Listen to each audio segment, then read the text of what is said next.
This is Bhutan. It has all the elements of Shangri-La: misty mountains, mysterious monasteries, emerald green paddy fields, and tales of yaks and yetis.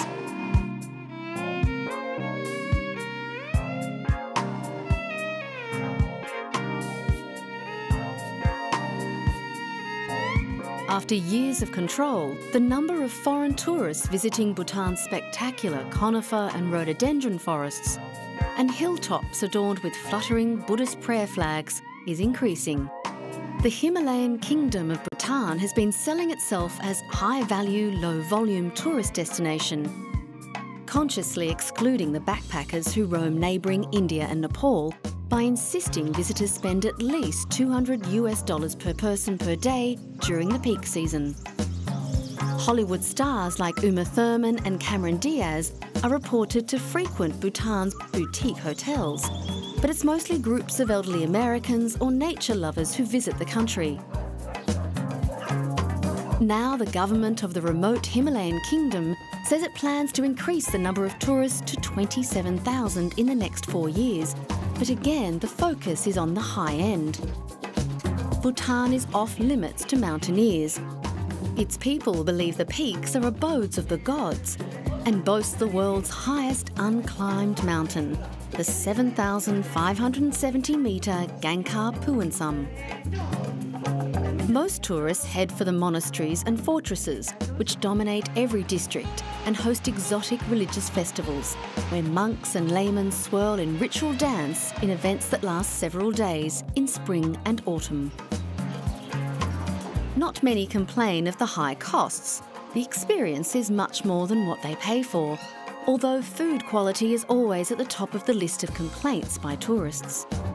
One visitor loved the place so much on her last stay that she decided to revisit this year.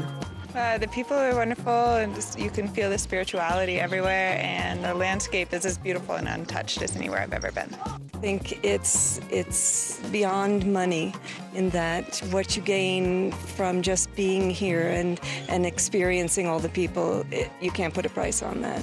Bhutan says it learnt many lessons from the way Nepal threw open its doors to tourists in the 1950s and became a destination on the hippie trail. It is avoiding backpackers and wooing the rich, who can contribute something to its economy.